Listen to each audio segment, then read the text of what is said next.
तो दोस्तों आज लेकर आया हूं मैं कक्षा 10 का पाठ 12 जिसकी की प्रश्नावली करेंगे हम 12.1। पाठ का नाम होगा वृत्तों से संबंधित क्षेत्रफल।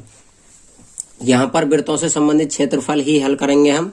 वृत्तों से संबंधित क्षेत्रफल का यहाँ पर तात्पर्य होगा कि वृत्त के अंतर्गत जितना भी क्षेत्रफल घिरा हुआ होता है या वृत्त के बाहर कोई चित्र दिया होगा उस क्षेत्रफल को हमें ज्ञात करना होगा। वृत्त के संबंध में जितने भी सवाल होते हैं क्षेत्रफल ज्ञात करने के, इस प्रश्नावली के अंतर्गत हम उन सभी सवालों को हल करेंगे। पाठ का नाम है वृत्तों से संबंधित क्षेत्रफल, इसीलिए इसका नाम वृत्तों से संबंधित क्षेत्रफल रखा गया है। तो आइए प्रश्नावली 12.1 का सवाल नंबर 1 हल करते हैं। तो सवाल नंबर 1 है हमारे पास, दो वृत्तों की त्रिज्याएं 19 सेमी तथा 9 सेमी है। उस वृत्त की त्रिज्या ज्ञात कीजिए जिसकी परिधि इन दोनों वृत्तों की परिधि के योग के बराबर है। तो यहाँ पर हमें दो वृत्त दिए गए हैं, छोटे और बड़े। एक की त्रिज्या 19 सेमी है और एक की त्रिज्या 9 सेमी है। दोनों वृत्तों की परिधियों को मिलाना है और एक तीसरा बड़ा वृत्त बनाना होगा। यहाँ पर मैं आपको डायग्राम बना देता हूँ। मान लिया कि पहला वृत्त ये होगा 19 सेमी त्रिज्या का, दूसरा वृत्त ये होगा 9 सेमी त्रिज्या का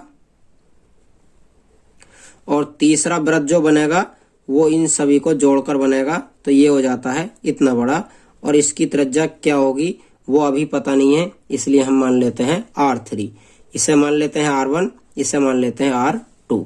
इस प्रकार से हमारे पास 3 वृत्त होंगे जिनमें से कि पहले दो वृत्तों की त्रिज्याएं दी गई हैं और तीसरे वृत्त की त्रिज्या पूछी गई है। तो आइए सवाल को हल करते हैं। यहाँ पर R1 दिया गया है 19 सेमी, R2 दिया गया है 9 सेमी। इन दोनों वृत्तों को मिलाने पर एक वृत्त और बनेगा जिसकी त्रिज्या मानी है हमने R3, तो इसे मान लेते हैं क्या। अब इसे आगे हल करते हैं। आगे हल करने के लिए हमें दिया गया है कि जिसकी परिधि इन दोनों वृत्तों की परिधि के योग के बराबर है। तो इस अकेले वृत्त की परिधि जो होगी, परिधि का फॉर्मूला होता है 2πr, लेकिन ये वृत्त है तीसरा तो R3 मानी जाएगी और ये परिधि इन दोनों वृत्तों की परिधि के योग के बराबर होगी। तो यहाँ पर हो जाएगा 2πr1 और 2πr2, मतलब पहले और दूसरे वृत्त दोनों की परिधियां जोड़ने के बाद तीसरे वृत्त की परिधि के बराबर होती हैं। यहां से 2π कॉमन ले लेंगे, 2π कॉमन लेकर ये बचता है R1 प्लस R2। यहां से 2π से 2π को कैंसिल कर देंगे। R3 बराबर बचता है R1 प्लस R2। R1 और R2 की ऊपर से वैल्यू रख देंगे 19 सेमी और 9 सेमी। यहाँ से इन्हें जोड़ते हैं तो ये आ जाती है 28 सेमी और ये किसका मान है R3 का। इस प्रकार से हमारे तीसरे वृत्त की त्रिज्या निकल आती है, अर्थात तीसरे वृत्त की त्रिज्या 28 सेमी होगी। आइए नेक्स्ट सवाल करते हैं। दो वृत्तों की त्रिज्याएं 8 सेमी व 6 सेमी है। उस वृत्त की त्रिज्या ज्ञात कीजिए जिसका क्षेत्रफल इन दोनों वृत्तों के क्षेत्रफलों के योग के बराबर है। तो यहाँ पर हमें क्षेत्रफलों का योग दिया है और सवाल नंबर 1 में हमें परिधियों का योग दिया था। तो क्षेत्रफलों का योग करने के लिए क्षेत्रफलों का फॉर्मूला लगा लेंगे। यहाँ पर भी दो वृत्त हैं, एक 8 सेमी त्रिज्या का। डायग्राम का बहुत ही महत्व है इन सवालों में। यदि आप डायग्राम बनाना जानते हैं तो मान लीजिए कि आधा सवाल आप हल कर सकते हैं। तो ये कहता है कि 8 सेमी त्रिज्या का कोई वृत्त है। यहाँ पर एक वृत्त होगा 8 सेमी त्रिज्या का, दूसरा वृत्त होगा कुछ छोटा जो कि 6 सेमी त्रिज्या का है। अब तीसरे वृत्त की त्रिज्या कितनी आती है ये ज्ञात कर लेते हैं, लेकिन इतना जरूर पता है हमें कि वो वृत्त इन वृत्तों से बड़ा होगा क्योंकि उसका क्षेत्रफल अकेले का ही इन दोनों के क्षेत्रफलों के बराबर है। इसकी त्रिज्या R2 मान लेते हैं और इसकी त्रिज्या R1 मान लेते हैं। ये 8 सेमी है, ये 6 सेमी है और ये हमें निकालनी होगी। इस प्रकार से हमें दिया है कि क्षेत्रफलों का जो योग है वो इसके क्षेत्रफल के बराबर है, मतलब तीसरे वाले वृत्त का क्षेत्रफल का फॉर्मूला होता है πr²। लेकिन ये 3 क्यों आया है, क्योंकि तीसरे वृत्त का क्षेत्रफल है ये, और बराबर कर देंगे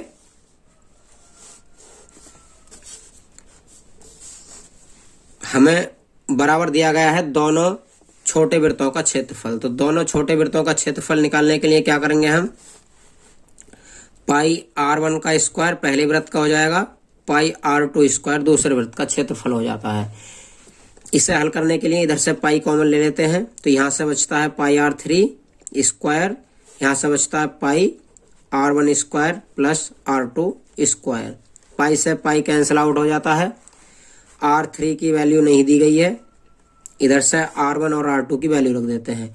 R1 की वैल्यू है 8 का स्क्वायर, R2 की वैल्यू 6 और इसका स्क्वायर। जब इनका स्क्वायर खोलते हैं हम, तो ये 8 का वर्ग हो जाता है 64 और 6 का वर्ग हो जाता है 36। दोनों को ऐड करते हैं तो ये 100 के बराबर होते हैं R3 स्क्वायर। इसी सवाल में यदि इधर वर्ग दिया है तो इधर वर्गमूल बना देंगे ले जाकर, और ये हो जाता है वर्गमूल 100। 100 का वर्गमूल होता है प्लस माइनस 10, लेकिन यहाँ पर प्लस माइनस 10 नहीं लिखेंगे क्योंकि ये एक लंबाई है और लंबाई कभी माइनस में नहीं होती है, इसलिए केवल 10 ही लिखेंगे। इस प्रकार से हमारी तीसरे वृत्त की त्रिज्या जो होगी वो 10 सेमी होगी। जो हमारा ये बड़ा वाला वृत्त है इसकी त्रिज्या 10 सेमी होगी। आइए नेक्स्ट सवाल लेते हैं। यहाँ पर सवाल नंबर 3 दिया गया है। आकृति एक तीरंदाज लक्ष्य को दर्शाती है जिसमें केंद्र से बाहर की ओर 5 क्षेत्र गोल्ड, रेड, ब्लू, ब्लैक तथा व्हाइट हैं, जिनके अंक अर्जित किए जा सकते हैं। मतलब यदि कोई तीरंदाज गोल्ड एरिया में अपना तीर साधता है तो उसे कुछ और अंक दिए जाते हैं, रेड में साधता है तो उसे कुछ और अंक दिए जाते हैं, ब्लू में साधता है उसे कुछ और अंक दिए जाते हैं। इस प्रकार से उनके अंकों की संख्या घटती जाती है। सबसे ज्यादा अंक जो मिलते हैं वो गोल्ड एरिया में तीर साधने पर मिलते हैं। आगे लिखा हुआ है गोल्ड वाले क्षेत्र का व्यास 21 सेमी है तथा प्रत्येक अन्य पट्टी 10.5 सेमी चौड़ी है। अंक अर्जित करने वाले इन 5 क्षेत्रों में से प्रत्येक का क्षेत्रफल ज्ञात कीजिए। तो हमें 5 क्षेत्र दिए गए हैं, यहाँ पर एक आकृति दी गई है, 5 क्षेत्र दिए गए हैं और उनके अंदर से बाहर की ओर त्रिज्याएं दी गई हैं। तो हम इसकी आकृति बना लेते हैं। आकृति में पहला एरिया होगा गोल्ड, दूसरा एरिया होगा रेड, तीसरा एरिया होगा ब्लू,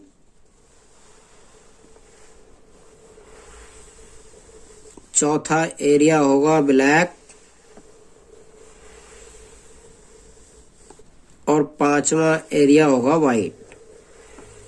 इस प्रकार से हमारे 5 एरिया हो जाते हैं।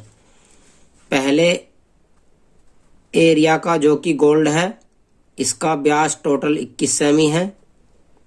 21 सेमी व्यास है तो त्रिज्या 10.5 सेमी हो जाती है इसकी। प्रत्येक पट्टी की चौड़ाई भी 10.5 दी गई है, तो यहाँ पर हम सभी स्थानों पर 10.5 लिख देते हैं। ये प्रत्येक पट्टी की चौड़ाई है। जैसे जैसे केंद्र की ओर से हम बाहर की ओर बढ़ते हैं वैसे ही वैसे वृत्तों की त्रिज्याएं आपस में बढ़ती जाती हैं। जैसे कि पहले वृत्त की त्रिज्या 10.5 होगी, इसी प्रकार से दूसरा वृत्त लेते हैं तो इसकी त्रिज्या 10.5 प्लस 10.5 टोटल 21 सेमी होगी। इसी प्रकार से तीसरे वृत्त की त्रिज्याएं चलती रहेंगी। तो यहाँ पर हम तीनों वृत्तों की त्रिज्याएं लिख लेते हैं कि पहले वृत्त की त्रिज्या को R1 मान लेते हैं, वो हो जाती है 10.5 सेमी। दूसरे वृत्त की त्रिज्या को R2 मान लेते हैं, ये हो जाती है 10.5 प्लस 10.5, दोनों को जोड़कर बन जाती है ये 21 सेमी।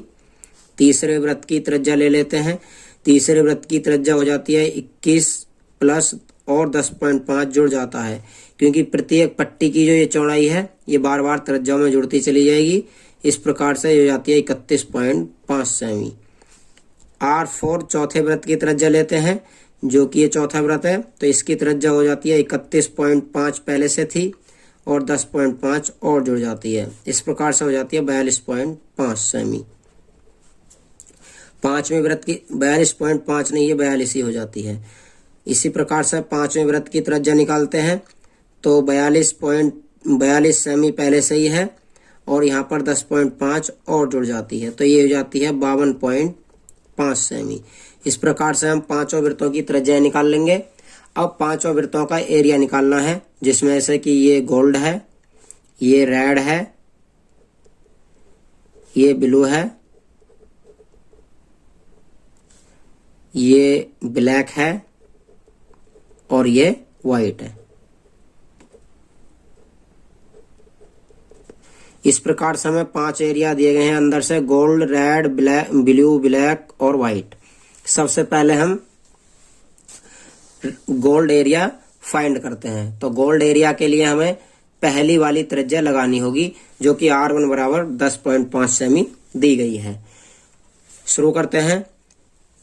हम लिखेंगे गोल्ड क्षेत्र का क्षेत्रफल,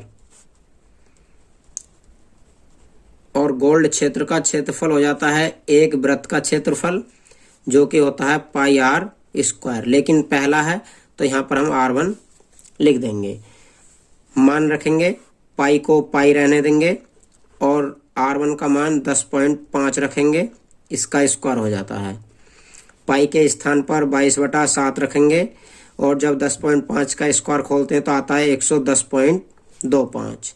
यहाँ से 7 से हम 110 को काटेंगे। जब 7 से 110 को काटते हैं ये 15.75 बार टोटल कट जाता है पॉइंट सहित। हमारे पास बचता है 22 गुणा 15.75। इसकी मल्टीप्लाई करते हैं तो ये आ जाता है 346.5।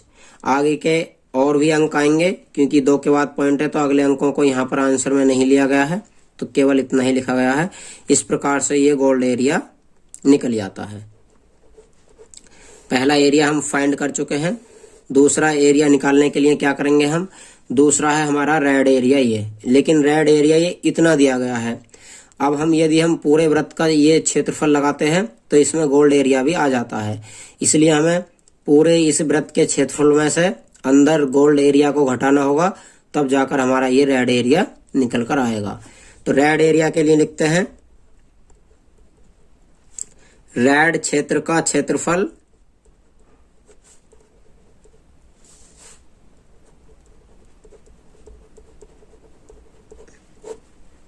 रेड क्षेत्र का क्षेत्रफल निकालने के लिए फॉर्मूला लगाते हैं। हम यहाँ पर क्या करेंगे, दूसरे वृत्त में से पहले वृत्त के क्षेत्रफल को घटा देंगे, तो ये हो जाता है हमारे पास पाई R2 स्क्वायर माइनस पाई R1 स्क्वायर। इस प्रकार से हमारा ये फॉर्मूला हो जाता है। मान रखते हैं तो पाई का पाई रहता है, R2 के स्थान पर हमारा 21 दिया गया है तो 21 का स्क्वायर कर लेंगे। पाई का पाई रहेगा, R1 के स्थान पर 10.5 दिया गया है, इसका स्क्वायर कर लेंगे, बराबर पाई का पाई रहने देंगे और 21 का वर्ग खोलेंगे तो ये हो जाता है 441। यहाँ पर भी पाई का पाई रहने देंगे, इसका वर्ग खोलते तो हो जाता है 110.25। दोनों को घटाते हैं, पाई यहाँ से कॉमन रखेंगे, जब दोनों को घटाते हैं तो ये आ जाता है 330.75 और पाई बचता है यहाँ पर, तो पाई के स्थान पर हम 22/7 रख लेंगे। 7 से 330.5 को काटते हैं तो ये कटता है 47.25 बार। हमारे पास बचता है अब 47.25। इसकी मल्टीप्लाई करनी होगी हमें 22 से। जब इसकी 22 से मल्टीप्लाई करते हैं तो ये आ जाता है 1039.5। अगले अंकों को यहाँ पर नहीं लिया गया है, एक अंक तक ही आंसर दिया गया है। इस प्रकार से हम दूसरे क्षेत्रफल का भी एरिया निकाल लेते हैं। तीसरा क्षेत्रफल होगा, तीसरा निकालने के लिए हमें निकालना होगा, तीसरा है ब्लू।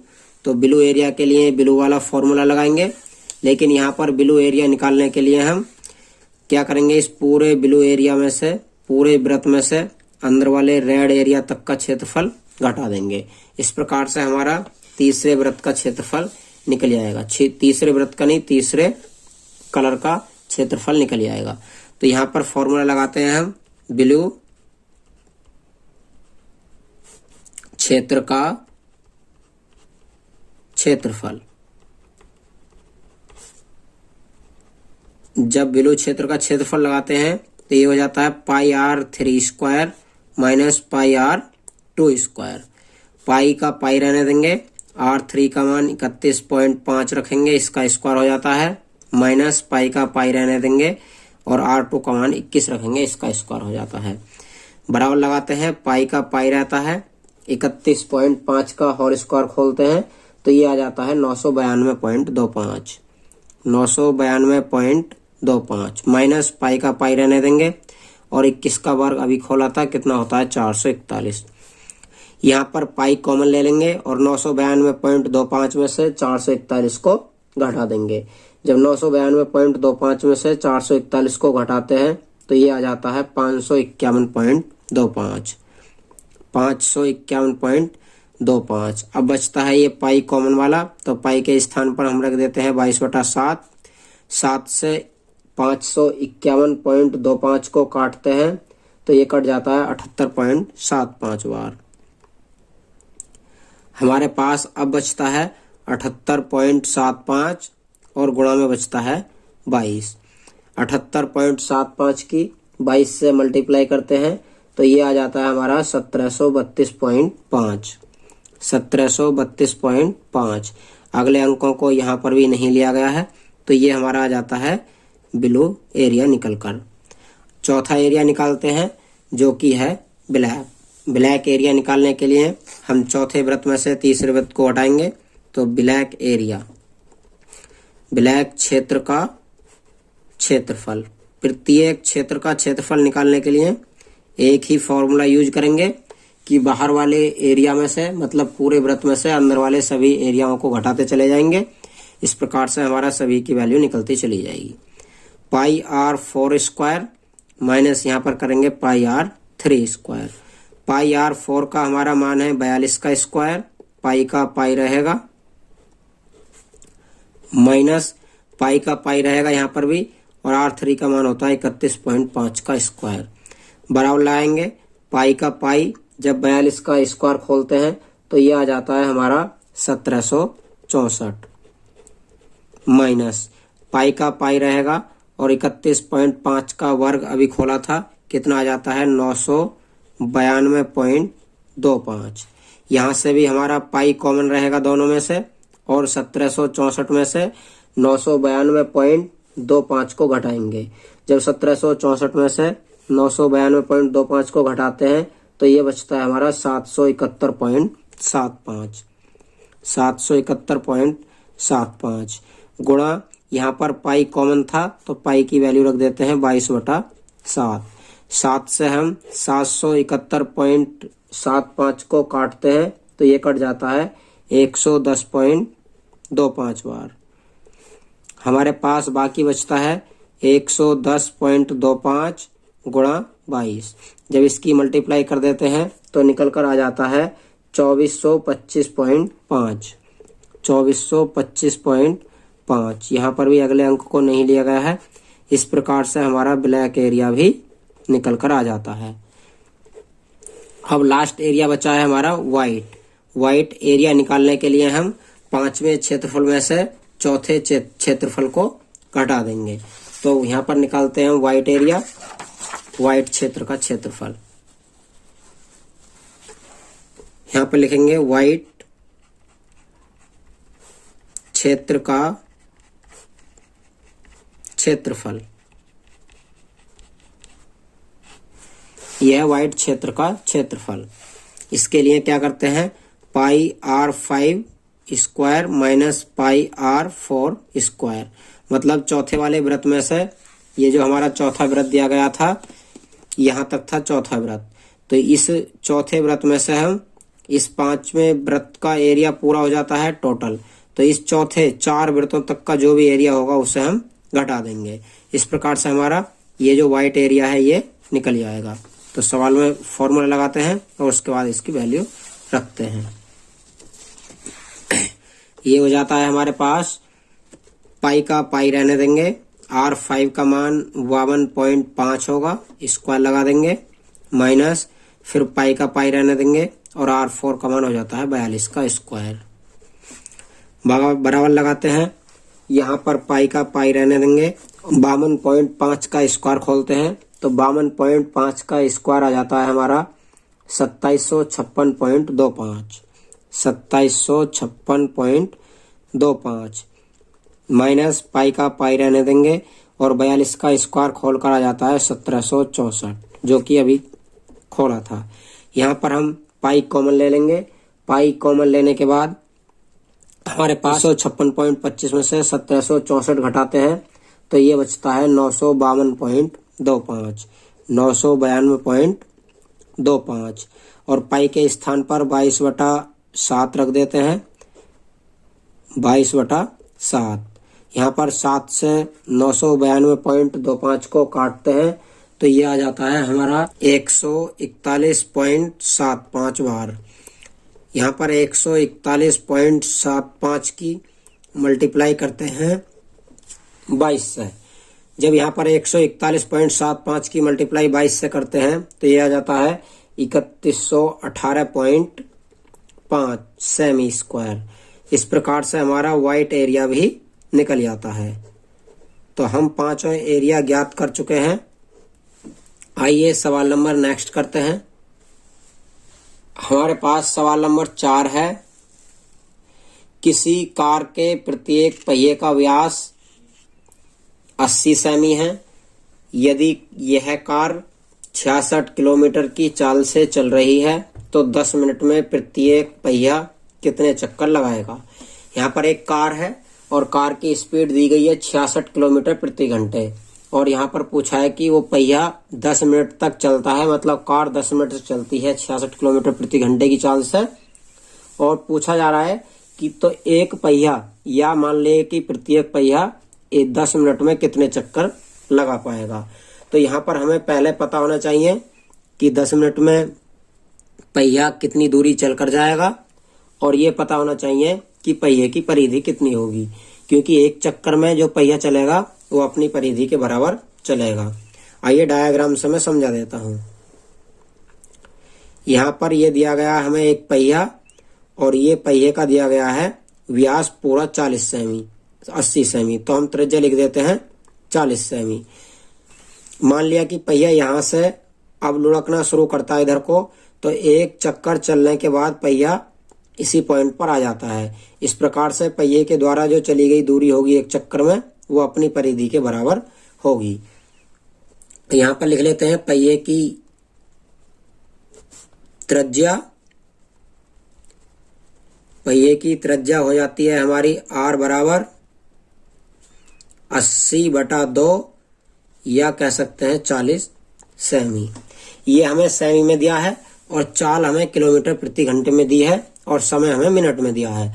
तो सभी मात्रक पहले तो समान होने चाहिए, उसके बाद ही सवाल हल हो सकता है। तो यहाँ पर 66 किलोमीटर प्रति घंटे को किसमें बदलना हमें सेंटीमीटर प्रति मिनट में, क्योंकि व्यास सेंटीमीटर में दिया है और यहाँ पर समय मिनट में दिया है, तो ये सेंटीमीटर प्रति मिनट में चेंज करना होगा। यहाँ पर दिया है पहिए की चाल या कह सकते हो कार की चाल। पहिए की चाल है 66 किलोमीटर प्रति घंटे। 66 किलोमीटर प्रति घंटे को सेंटीमीटर प्रति मिनट में बदलने के लिए 66 रहेगा। किलोमीटर के स्थान पर 1000 मीटर हो जाता है और मीटर को भी बदलना है सेंटीमीटर में, तो वो 100 सेंटीमीटर हो जाता है। नीचे दिया है हमें घंटा। घंटे को मिनट में बदलने के लिए 60 से डिवाइड करना होगा। एक जीरो से एक जीरो कट जाएगा और 6 से यहाँ पर इसे काट देंगे 11 बार। तो ये बचता है हमारे पास 11 और 1 2 3 और 4 जीरो बचते हैं। इस प्रकार से ये 1,10,000 सेंटीमीटर प्रति मिनट में चाल हमारे कार की निकल जाती है। अब 10 मिनट तक पहिया चलता है तो उसमें हमें 10 मिनट तक की दूरी निकालनी है और पहिए की परिधि निकालनी है। चक्करों की संख्या हमें निकालनी है। चक्करों की संख्या मान लेते हैं कि n चक्कर लगाता है, तो ये हो जाता है 10 मिनट में चली गई दूरी और बटा हो जाता है एक चक्कर में चली गई दूरी। एक चक्कर में चली गई दूरी, तो 10 मिनट में चली गई दूरी बराबर होता है चाल गुणा समय फॉर्मूला, और एक चक्कर में चली गई दूरी का फॉर्मूला होता है परिधि, क्योंकि परिधि के बराबर ही एक चक्कर में कोई भी पहिया चल सकता है। नेक्स्ट करते हैं। तो यहाँ पर हम वैल्यू रखेंगे सभी की। हमारे पास चाल की वैल्यू है 1,10,000, समय की वैल्यू है 10 मिनट और परिधि की वैल्यू होती है 2 पाई आर। आर का मान रख देंगे। ऊपर हो जाता है 11 लाख, नीचे हो जाता है 2 पाई के स्थान पर 22/7 रख देंगे और आर का मान 40 रख देंगे। इस प्रकार से हम सभी को काटेंगे। 7 ऊपर पहुंचेगा मल्टीप्लाई में, 22 से काट सकते हैं इसे, 22 पंजे 110, यहाँ तक की वैल्यू कट जाएंगी तो 4 जीरो यहाँ पर बाकी बचेंगे। 1 जीरो से 1 जीरो और काट सकते हैं तो ये बचता है हमारे पास 5000 गुणा, ये 7 ऊपर पहुंच जाता है तो ये 5000 गुणा 7 और बटे में बचता है 4 दूनी 8। 8 से 5000 को काट लेंगे, 8 से 5000 को काटेंगे तो 8 छंग 48, बचता है 2, हो जाता है 20, 8 दूनी 16, बचता है 4, हो जाता है 40 और 8 पंजे 40। 625 गुणा 7 आ जाता है ये। 7 की मल्टीप्लाई 625 में करते हैं तो 7 पंजे 35, 7 दूनी 14, 3 17, 7 छंग 42 और 1 43। इस प्रकार से पहिया 10 मिनट में 4375 चक्कर लगा पाएगा। तो ये हमारा सवाल नंबर 3 हल हो जाता है। मतलब पहिया 10 मिनट तक कार जो चलेगी वो 4375 चक्कर लगाएगा। नेक्स्ट सवाल लेते हैं। नेक्स्ट सवाल है हमारे पास